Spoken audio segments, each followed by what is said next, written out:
Welcome to Snatcher, episode 495. I'm your Joe Dix, joined by Mark Augustiniak.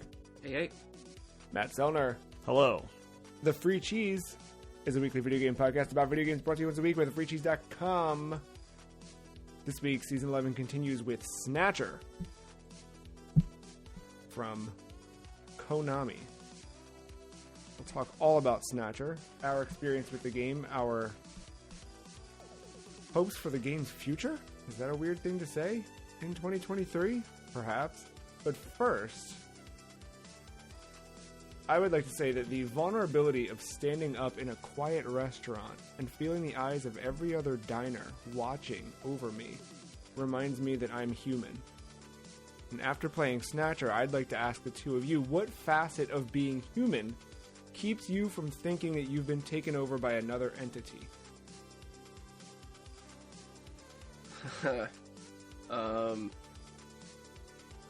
If we want to go on a slightly deeper level to it, I'm gonna have to say the facets of mental health. I guess if people want to be clever, that could be like a program glitching or something, right? I was gonna be an idiot and go there, right. So yeah. Like, that could totally be a thing, but just the dumbest things that I do throughout the day that are just trivial, I feel are just, you can't program that. You can't, or like, it doesn't have to or be, it's just faulty coding. It could be that too. It doesn't have to be mental health. It could be like, I don't know, just like you're reading a book and you misread the paragraph or you missed a word, so you have to go back and read it like 5 more times for it to finally like click in your head. Like, no robot would have that problem, even like a phone. Or not be able to read, period. You just might read a line just completely wrong. Yeah, those are good. Those are really start reading it. If I read it in a different language out of nowhere, I might question things. Matt, what about you? You can look at my sports betting record as of late month of February. That would be a good indicator that I'm human and not a robot. You could also say those just nights where you're just laying awake in bed and you're just like reminiscing on your past and all the embarrassing shit you did and that awful feeling you get. That's a good way to remember you're human. Yeah, so guilt is the key here. Guilt and shame. Yeah. Very good. Something felt by Gillian Seed, or not. I don't know. But Snatcher is the game we're talking about this week. A visual novel, if you will, developed by Konami, published by Konami, first released on the PC 8801, brought to you by NEC, was then released on some other platforms, including MSX, and PC Engine, but it eventually made its way to North America via the Sega CD. Its first release on PC 88 was in November 26th, 1988. It wouldn't make its way into English and to North America until January of 1995. Back at the box reads as follows: AD 2047, Neo Kobe City, Japan. A place of madness and decadence. A mysterious bioroid life form has appeared. Its true nature and purpose are unknown. Is it some country's secret weapon or an alien from another world? They slay their victims and take their place, earning them the nickname Snatchers. A new police division, Junkers, has been formed. They are trained specifically to combat the Snatchers. This is all very big on the back of the box. And then in smaller text, we have the actual breakdown here. So stick with me because this is quite a long one again. One of these box art reads: The fate of mankind hangs in the balance. The war between the Snatchers and Junkers has begun. Enter the cyberpunk world of Snatchers as Gillian Seed, a new Junker recruit. Use your military special forces training, the latest high-tech weapons, and your android sidekick, Metal Gear, to hunt down and destroy the Snatcher. This role-playing game brings you a thrilling mystery with beautiful women, cold landscape, and deadly adversaries. Think carefully and watch your back. Mark's got a face like that did not describe the game that he played. Do you feel like that was not accurate to the experience you had? Well, no, just, I wasn't sold on this game until the beautiful women. So, that's everything else about this game, not interested. Cyberpunk, got a detective-esque protagonist, little robot character, sidekick. No, that's I don't even know where to begin with this. I can relate this back to the our opening question here. Gillian had no shame in hitting on every woman available through the story of this game. Yeah, while I don't know if you we're just jumping right into the weird. I know, but did you happen to try and call his wife regularly? Yes. He seems like he actively wants to get back with her, but then he's also just all over the place, and it's kind of maybe there's a reason why y'all aren't together. Gil? It felt like it's just it's probably an afterthought with the way things are designed. It's there probably maybe there's a couple of writers and they're all good ideas to some degree, and then it just clashes lore wise, I guess. That I think there's also without no one considering it. Yeah, but it could also just be a mid to late 80s headspace writing for what they thought would be the future, 60 years later. And it does tie into a lot of the tropes. I mean, Gillian and his interaction with women tie into a lot of 80s sci-fi tropes of that kind of, Yeah. Yeah, I feel like the women in this game were very one note and very much fit a single purpose. You had secretary and then victim and then victim. It was just, or someone who gives you information while also looking hot. There was a lot of, that throughout the game. But there were some fun Easter eggs along the way. I think that was one of the key things I want to highlight later on was the Easter egg element. I'm curious to see what things you two discovered as you played through. I think to start from the beginning of where the game starts off, you kind of get acclimated with the way the game controls, how you will be interacting with the world and providing Gillian with his actions. And once you get set loose on the world and start moving around, right? You're kind of given your freedom to leave the Junker HQ and head out to your first site. You go to an abandoned factory, and you kind of make your first discovery. The first element of intrigue happens, and you're also introduced to Snatchers for the first time. But you really kind of get a quick fire of all of the game's mechanics right up front, which is nice because within the first, 30 minutes, you've learned everything you need to learn for the game. There's not much more than that. There's no mechanics later on. There's combinations of things you'll do within menus, and there's things you can kind of, start to drill down layers into. But generally speaking, you don't need to learn new things in terms of input after the opening bit.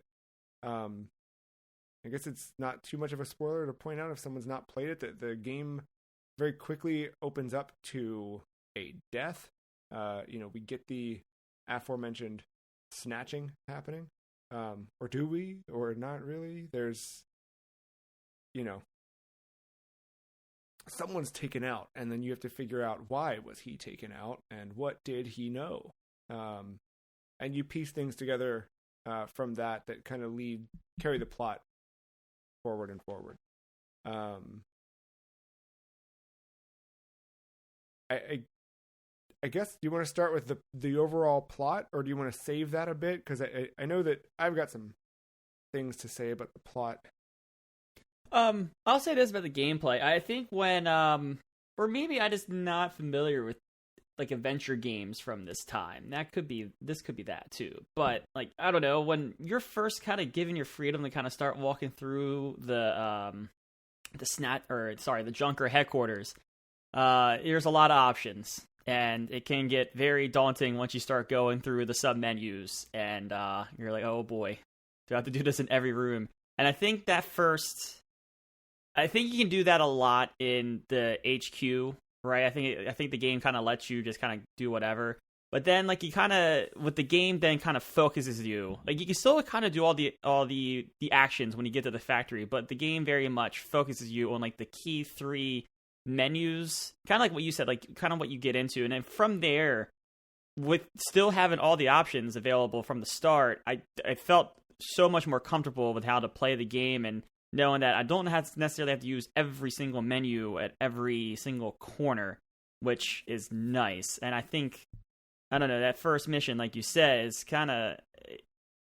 it does that thing where like it trains you without giving you like a instructions box saying, all right, hit X to do this. It kind of just trains you in a way to focus on certain aspects. And then, yeah, like you said, the game then uses those tropes to kind of make gameplay a little bit interesting. And I say gameplay loosely because there's really not a lot of gameplay. Yeah, really I say that in air quotes from a menu, and you have the shooting sequences. You get one of those at the end of that. It's like a 9-box like directional, and you just have these enemies coming at you. You just kind of move your cursor over to that area, hit shoot. It's like a 30-second window of just these enemies piling on. They're fun. They kind of got chaotic at the end of the game as well. And he put you in different scenarios too. It wasn't always enemies running at you. They changed up the formula here and there, only just a little bit, which kind of kept you on your toes when you kind of saw that setup about to occur with the way the UI looks. But yeah, no, that's kind of wanted to point that out. Like, despite it being an adventure game from that time and having all these options to look and investigate and interact, and all those menus you can go through with every single item or every single area of interest on the screen at that time. It kind of teaches you how to focus and rein that in a little bit, which is nice. Yeah, and I like that it, as much as you can kind of do that, you start to get responses from either just the text in the game or Metal Gear, just kind of that are very obvious that, like, okay, this is not the right option.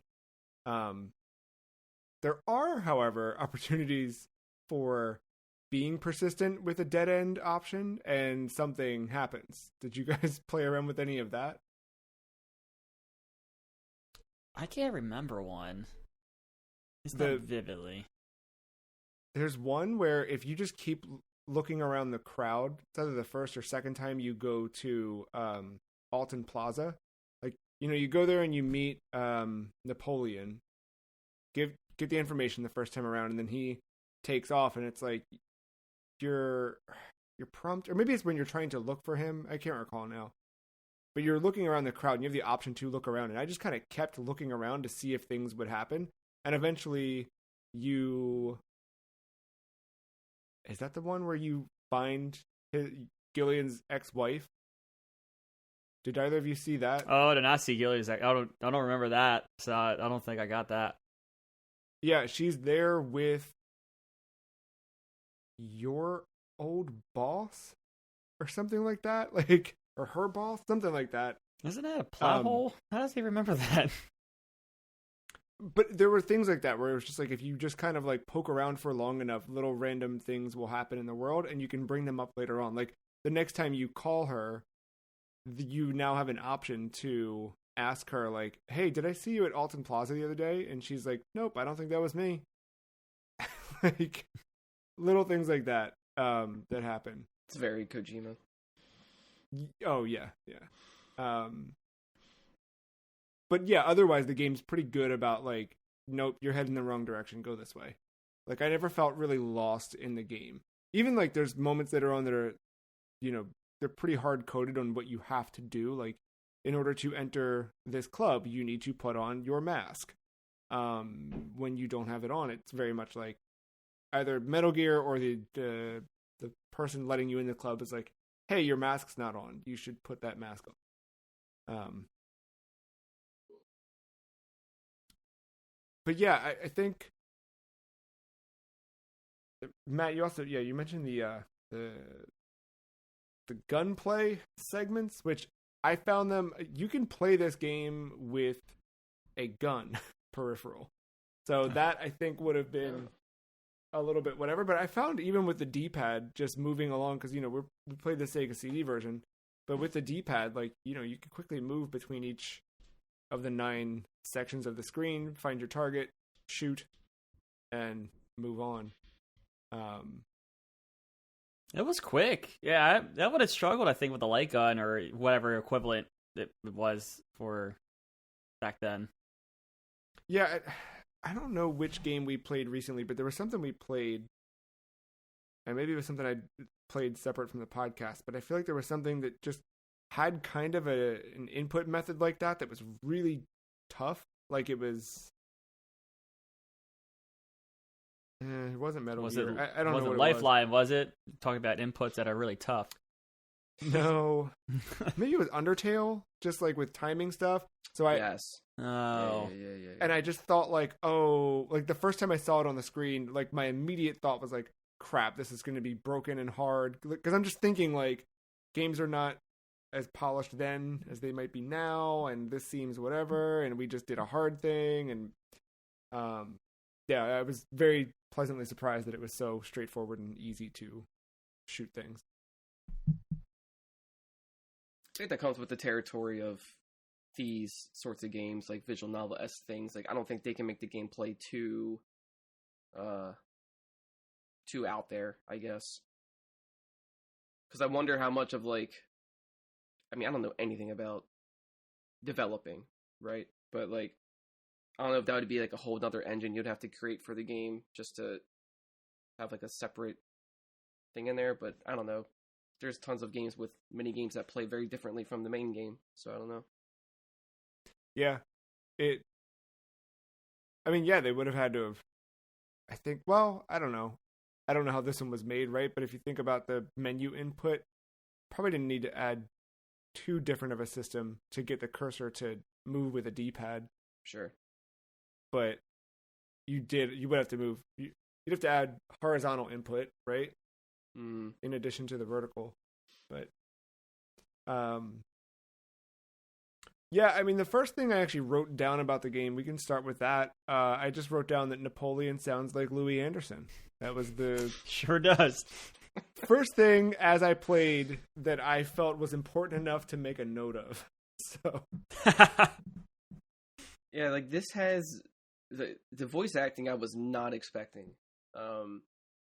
No, me neither. Not bad either. Like it, like for them, yeah, like it's consistent with its characters to where like everyone has the same tone, right? It's like and this is probably why a lot of people don't prefer dubbing in anime back then. But I'm not against dubbing. Like I like it. I like the cheesiness. I think now more so it kind of fits it. Yeah. But yeah, like everyone has a lot of positive connotation to their inflections when they talk. It's like you can tell that they're just reading a script or not feeling the moment of the scene. You know, like if you like compare to like, I guess I keep comparing this to Metal Gear Solid, just how everyone talks and what have you. Because it's hard for me to view this game as its own thing. I just see it as a like prototype board for Kojima to bounce off of, and everything from this just bled into his future.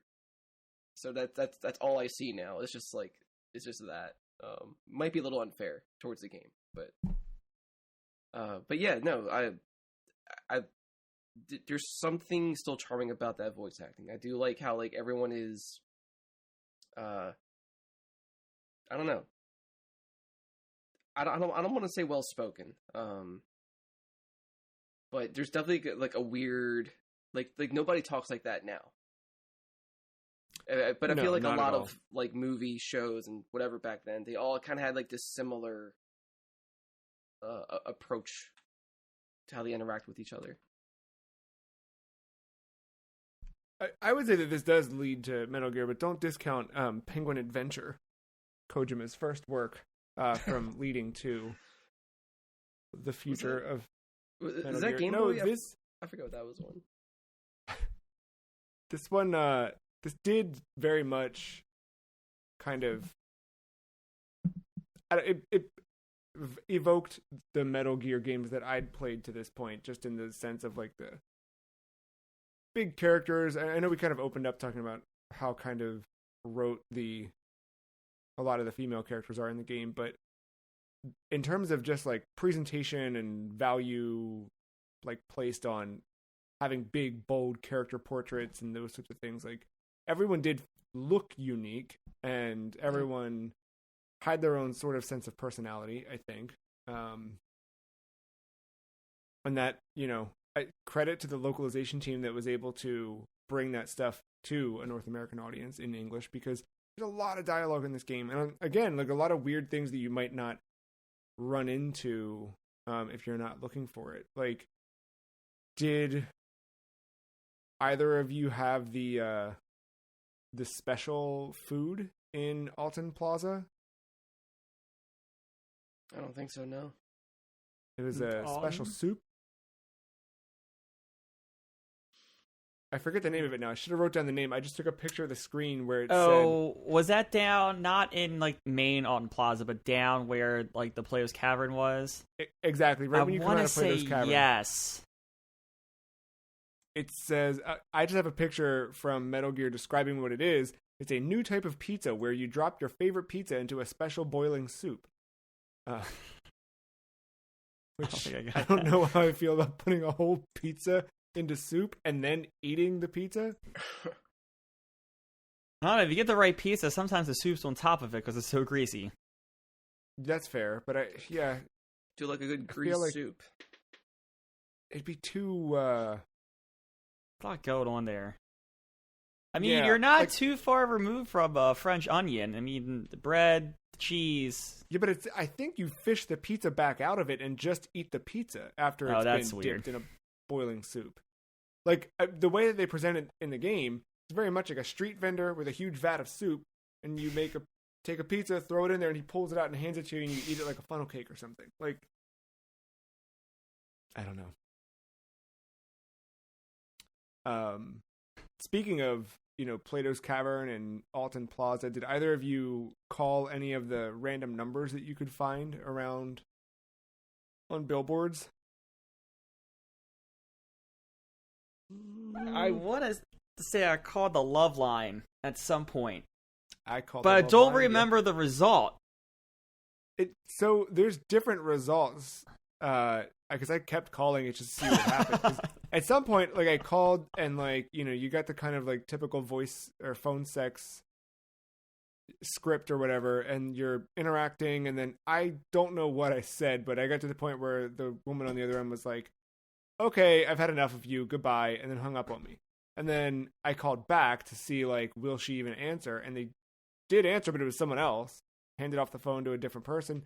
Have a conversation. It kind of starts the same way, and then I don't know, it goes to a certain point. At one point, I called and I talked to somebody. I didn't like consciously remember the name, but then when you go into the club and you're talking to the dancer who gives you a lot of the information you need about, she's the one that tells you need the mask and all that stuff? You have the mask by then. You have the mask at that. She tells you something. I can't remember. She gets you names of people that he That's was what it having. is. Right, she gives you the waiting physical for. description of the guy, because I've got the physical description written down of what this guy looks like. I realize if you talk to her enough, if you keep kind of like hitting on her, she gives you her phone number, and her phone number is the sex hotline, and she's the name that I'd talked to. Yeah, it all kind of came full circle. That was fun. I called Konami. There's a number for Konami that scrolls by the ticker. They just tell you about the how great it is to have a worldwide release of Snatcher coming out. Oh, I took a picture. Okay, sorry. I have a picture of the video call I made with the sex hotline. I forget what prompted, what my text choice was that led to this, but the response I got from someone named Vanjie is, "Tell it to the Senate, crybaby. In the meantime, it looks like you'll have to bait your own hook. Goodbye." And then hung up on me. Bait your own hook. That's a good euphemism for that. I didn't know prior to this. I wonder if that was a translation thing. They're like looking at something in, I guess, Japanese, and they're like, "What the hell did we translate that as?" Bait your own hook. We'll land there. Yeah, I wonder if it's that. I wonder if the Japanese one was more crude, because this did get censored a bit being released on Sega CD. Like, there's nudity in the original game that didn't make the cut. I feel like that might have been the only difference, because they had no problem showing blood, man. Or like, oh yeah, blood, heads, decapitation, like heads being all severed, and I mean, even though they might be, snatchers or what have you, but yeah, it's still pretty gruesome to look at, I feel. Good art. Yeah, definitely some moments that were like, yuck, like, just, yeah, some imagery that left you kind of like, stuff that lingered, I think. Not even like in a I'm grossed out by gore kind of sense, but just like, yeah, certain moments, like the dog moment, definitely. Like, I don't want to relive that one ever again, but that one sucked. Yeah, things like that just kind of remain afterward. Isabella was her name. There it is. I wrote down Isabella gave me her video phone number, but I think I'd already called her after trying the love hotline a bunch. I can. Yeah. The what? Like I said, I think I have the whole description for Isabella Velvet, because I really thought I needed the computer description for one of her questions at some point. So she had Best Actress 2045 Special Judges in Cannes, 2046 Academy Best Actress. Or sorry, Special Judges in Cannes 2046 Academy Best Actress 2046 and 2047. She was in Indecent Proposition in 44, Honeybee in 45, and The Other Side of Sadness in 46. Just had all this ready to go. And one of her directors was Ridley Scotty. Wow. Got away with it with one letter. No, that sounds like someone's TikTok name. Like, that's... He's out there making bad videos that no one wants to watch. Going back to the plot a little bit, I found the early game was... I guess where I'm at is looking back on this game, and I felt it in the moment, and I was wondering if this would go away by the time we sat down to record this episode, and it has not. I felt like the early stage of the game was pretty slow in terms of plot, and then way too much after like the 66% mark all the way through to the end.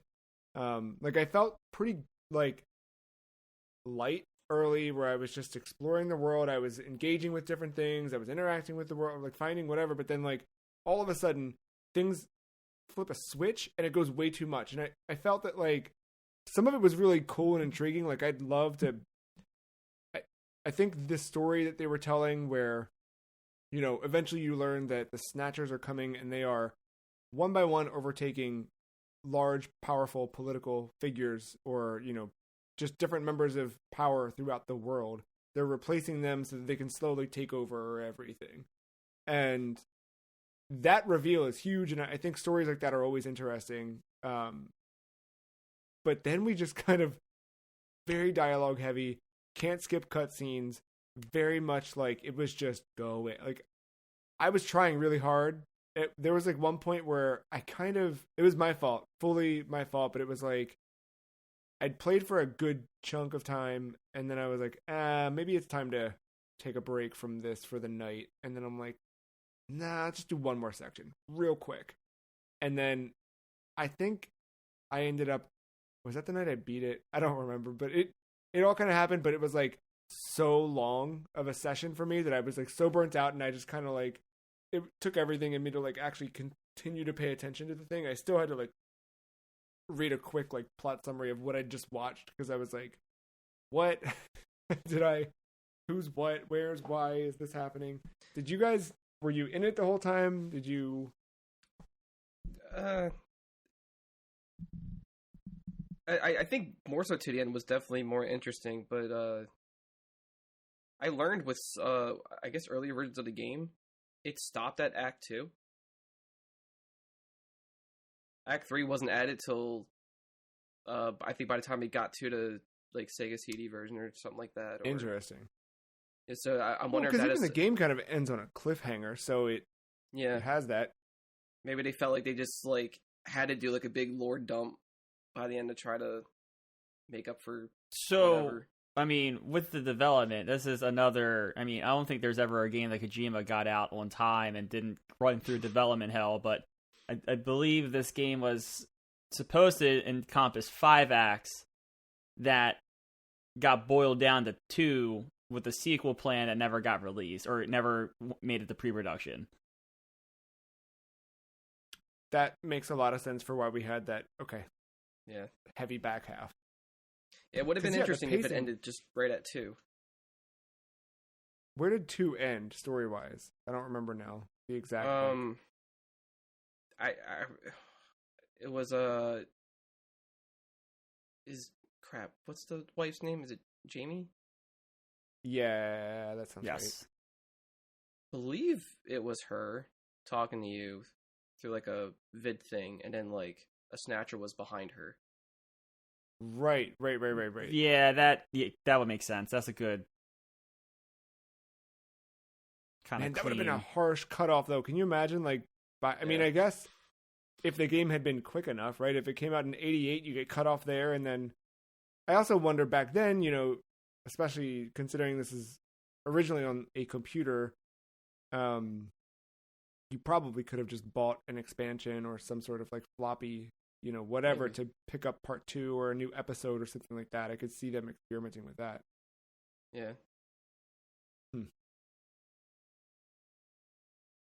Yeah, did you, Matt, as a like the Metal Gear guy, were you just like, yep, this is par for the course? Yeah, and a Metal Gear Solid 2. This is. Sorry. Sorry, I'm not going to say it was not uncharted territory for Kojima. I should say that Metal Gear Solid 2 was not uncharted territory for Kojima, as it turns out. Right. I mean, the pacing, it does suck that, you know, you're kind of like, you kind of get into one expectation and all of a sudden you just get hit with like cutscene. Walk into a room, shoot a few robots. Walk into another room, shoot a few robots. Cutscene. But I don't know. I guess I've seen it in all his other games that I've played. So maybe Peace Walker is the slight exception because it's some PSP.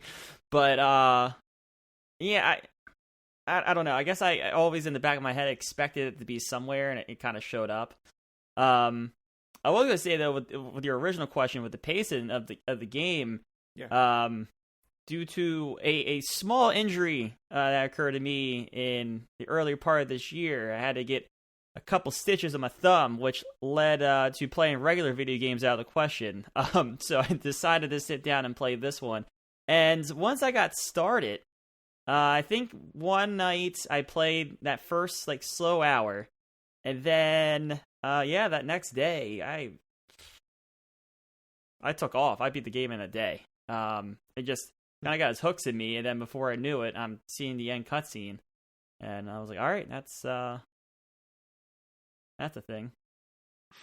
Yeah, it did go quickly once I committed to it, because I think I had a similar thing of like, I think I'd started it just to like get a taste of it back because you know how it goes. When we made our list back in November, December, once we kind of revealed to the three of us what our games were going to be for this year, it was like, boy, all I want to do is play all of them right now. So I've, a good chunk of the stuff for season 11, I've at least like started at this point. Whether or not I've gotten too far in it or finished, I've, just started toying around with stuff that we've got on the list all the way through the end of the year. And this was one where I started it, kind of poked around, and then I was like, okay, I need to be ready for this at some point. And I returned to it, and I think it was only like 2 or 3 sessions of playing, and the final session was definitely one where I was like, I should stop. Well, why don't I just keep going? And then it was over before I realized it.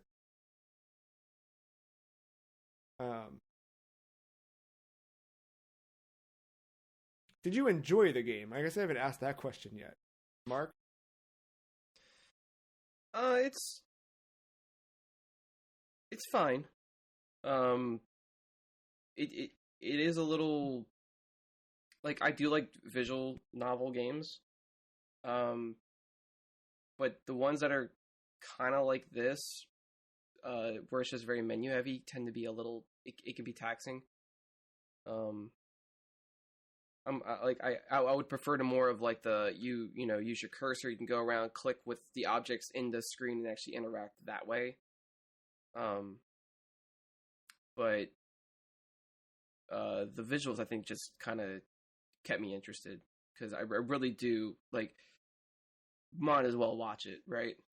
Like, yeah. At that point, like, if there was an option to just kind of just like auto do it, minus the shooting stuff, of course, whatever. But yeah, I'm very impressed with the tech of it, because I don't know.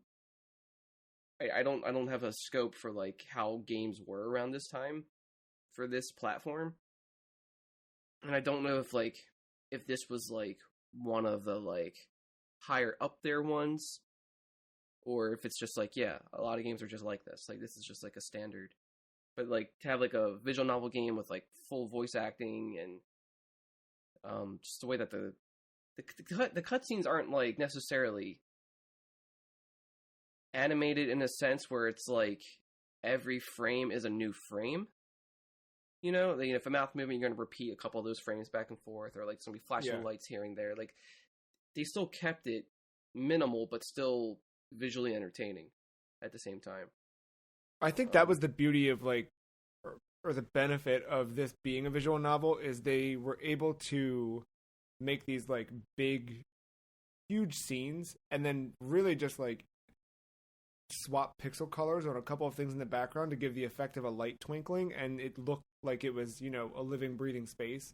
We're using different parallax scroll effects to make skylights move in the background while the foreground stays stationary, but it still feels like you're in a real place. And I think because of that, and because there's so little like that you're changing about what's on the screen, they could get away with rendering a lot more at one time. Even like the lesser moments that you might not expect, where like things could get creepy. I wouldn't call this a horror game by any means, but it does have some moments that can be a little unsettling. Was it when like the scene with Lisa, and like you're just trying to shoot, and you're like, I don't know if you're in like that shower stall or like the dark side of the bathroom, but there's hardly any, the only light is outside behind her, and then just like her like just attacking you, and you're just trying to shoot that real quick. Like, I wouldn't want that real life.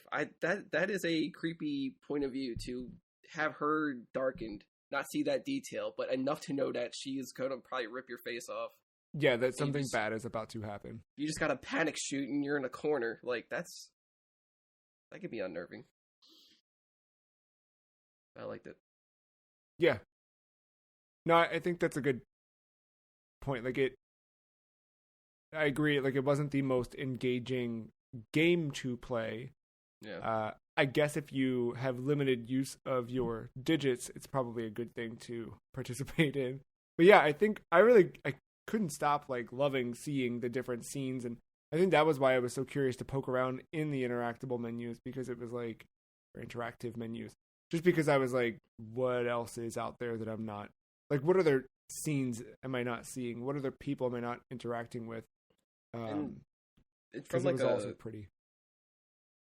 From like a inquisitive standpoint, or like just like researching, it's kind of neat to see this from, or try to see it from, like a developer's perspective. So like in this case, like, yes, in this present day, we're very familiar with Hideo and everything he does, and it's kind of neat to see like where things may have started, or what things may have been used in the future, or what have you, just to see that DNA unravel a little bit.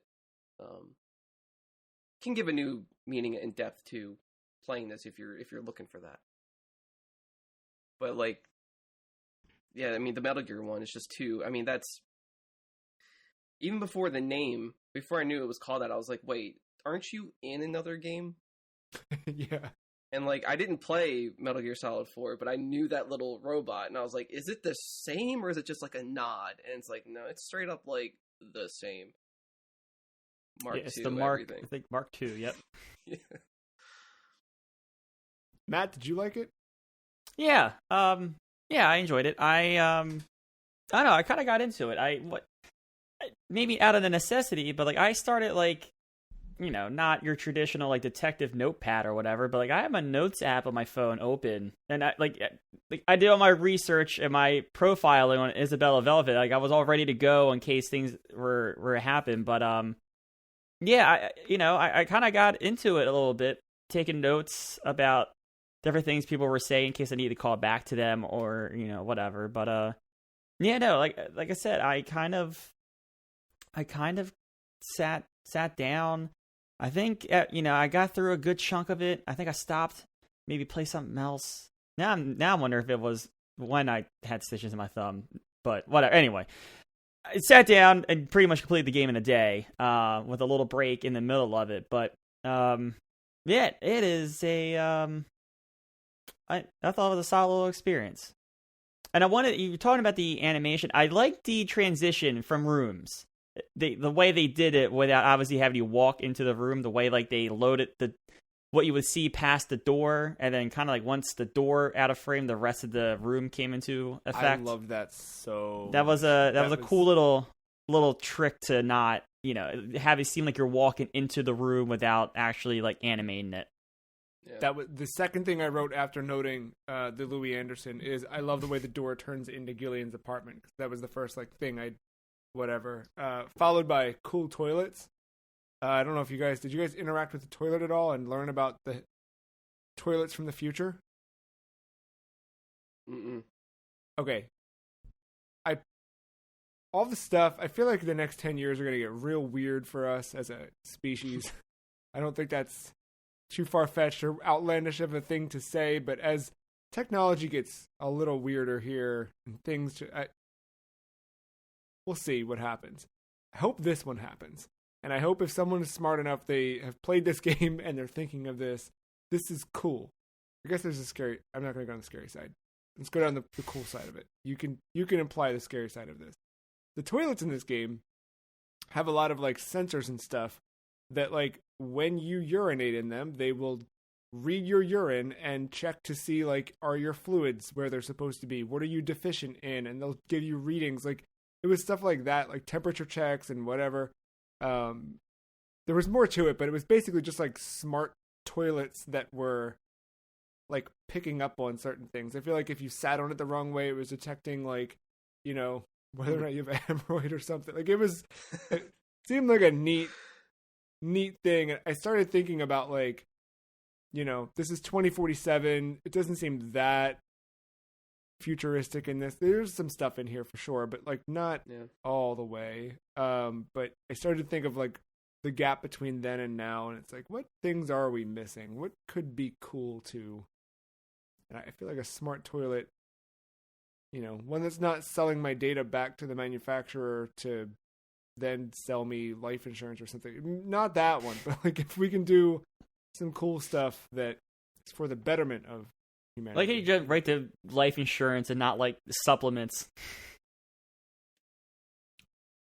Yeah, it could happen too. Oh, God. Hate it all. That's the thing. What? Now everything's got to be... Remember when, like, tech and video games and all this cool stuff was, like, just for us? Like, they didn't figure it out yet, so it was just something on the periphery. But now they figured it out, and now they have to figure out ways to sell it back to us. I hate it so much.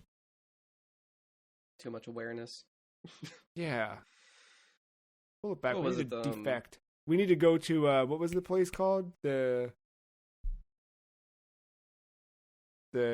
Freelance? What was the name of the separate page? I think it was the in Freelance, Hypnospace? yeah. Yeah, we need to build our own freelance version. That's where we're headed. Oh, in Hypnospace. Oh, yeah. But invite Zane. Open Yes, invitation. Yeah, Zane can come. Oh yeah, Which- Zane is king. By the way, did you guys watch the Pokemon Sleep commercial Sure did. from the thing last? So you did not? you just all right. I just want to point this out. You just went down a whole scary rabbit hole about what the corporations do, and then your next question out of your mouth is, "Did you watch the Pokemon Sleep No, I'm advertisement?" asking because of how scary it was. They make it seem. It reminded me of Hypnospace. It was like, you can make sleeping fun, and then you'll have something to look forward to when you wake up. Like, as if living's not good enough. Like, News headline: Kid overdoses on like sleeping medicine for Pokemon or something. oh, it's coming, dude. Yeah, you're not far off. Like, it was very much just like, you can play while you sleep, and I'm like, no, I've been Wait, down this road actually, before. It wouldn't be a Image kid. soft. You gotta switch it to like 40-year-old dude because that's the only people that are gonna play this. Is us. Yes, yeah. It's gonna be that. Anyway, Okay. that's Yeah, the the bathroom future's thing, getting weird, and Snatcher should be a warning. But with Death Stranding, you can make what, blood grenades, sweat grenades, whatever. Right? It's blood. Like after you yeah, it's blood. Yeah. But it was so, weaponized. I mean, Doesn't a lot of our Sure. technology come from the military first, and then fizzles away out to the public sector? It's their or porn, one of the two. They always make everything. yeah. Well, Blu-ray, pour one Blu-ray. Yeah, they got that one. Twitch started from porn, so you can thank that for that. There's a, a lot of good stuff out there. We should get ready and rank this game, but I do want to ask: are there any things we did not cover talking about Snatcher that you wanted to mention here?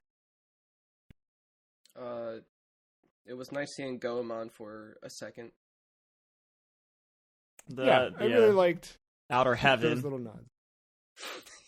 Yeah. It's funny. So I'd played this before finishing up Metal Gear on Game Boy, and then the Outer Heaven starts coming up there, and I'm like, wait, why is this all? I mean, obviously, but like, what? Then I looked it up. I'm like, oh, Outer Heaven's like a whole Metal, because my Metal Gear experience is very limited. But yeah, this. You make Outer Heaven in 5. Sure. Sorry, you remake it in 5. You made it already in Peace Walker. Right.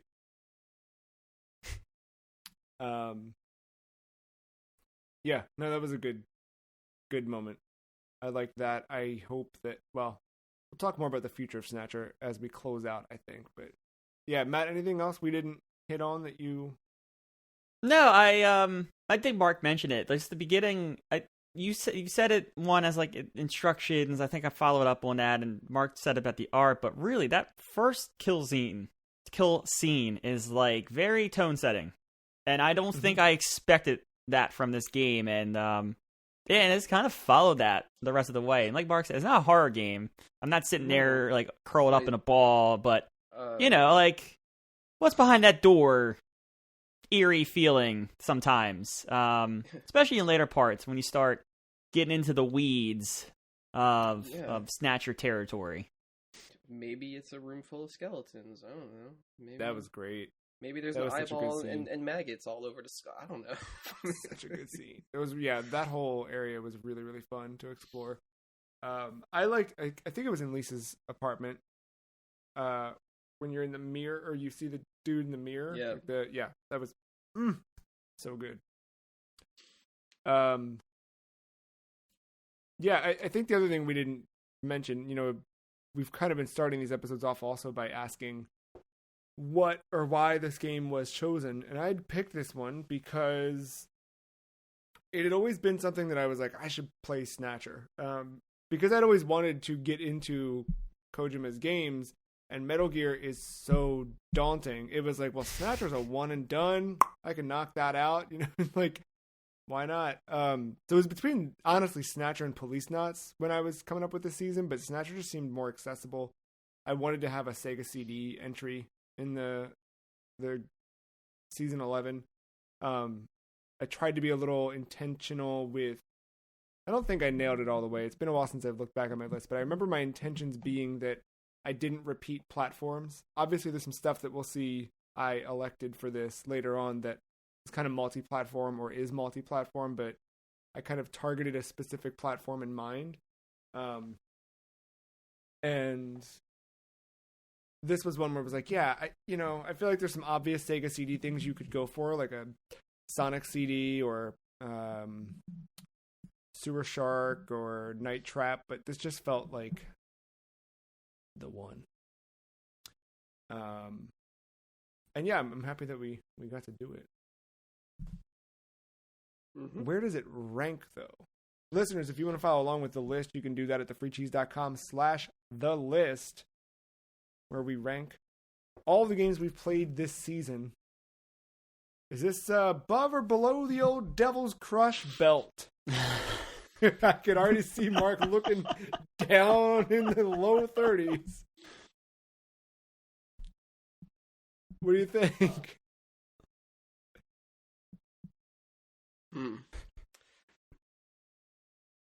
I could put it above. Yeah, I think this is up there. I like this. I liked it better than Valis 3. Yeah, I was looking around that area. I was like, do I like it more than Minish Cap? I think so. I think so too. It's tough because I like Minish Cap, but then the problem with Minish Cap, and it's not fair because these games aren't on the list, but I start thinking about the Oracle games, and I'm like, no, I like a lot of things better than Minish Cap. Yeah. I think I like this better than Star Fox Assault. So you're approaching my territory now, I think. Because okay. I'm not too much farther ahead, but when we started, where you started at, I was like, uh-oh. No, I was ceiling not above Mass Effect 2, but starting to come down into that area, 28, 29, 30, 31, I think was kind of where I was envisioning this. So I think I don't like it better than Bomberman 93, but I could put it over Parodius. New number 30. Yeah. New number 30. Does that taste good? Yeah, I think I like it there. Honestly, I think the best of that area. Yeah. Those are all three the same. No. Those were... Bomberman and Proteus were PC, right? PC Engine, yeah. Yeah. Or TurboGrafx, depending. Yeah. I mean, the version of Snatcher, we didn't play that one, obviously, but... We didn't have any boobs in ours. Yeah, you did. They just weren't flesh. They just weren't flesh color. They thought they were real clever with the shower. Like, oh, I'm just gonna have a pink towel wrapped around me and not have nipples sticking out. Okay. I know a palette swap when I see it. Well, there you have Snatcher's our new number 30. I want to close out really quickly, just asking, do you think this game will see the light of day again, or is it trapped forever in the past? I'm only asking that because Konami's making a comeback. If they do a port, I don't think it's going to be a one-to-one port. They might have some modern adjustments, but honestly, I see like a full-blown remake. Just completely retcon some things probably, and I could see that. Have it, and I could see them making it bleed more into the Metal Gear canon. Like, not necessarily being like kind of in the sense of like Nier, right? Where it's like you're so separated by a couple centuries or something or what have you. I mean, I guess this isn't centuries for this game. No, but yeah, But decades. but it made it seem like a lot of things in Metal Gear lead up to events in Snatcher. Yeah, I see what you're saying. I mean, if they're planning on, look, they're bringing back Silent Hill. Rumors that Castlevania might make an appearance at Electronic 3 this year. The Metal irony Gear's of the other that. big one, right? Everyone else dropped out of E3. Konami's like, now's our chance. Yeah, exactly. Time to shine.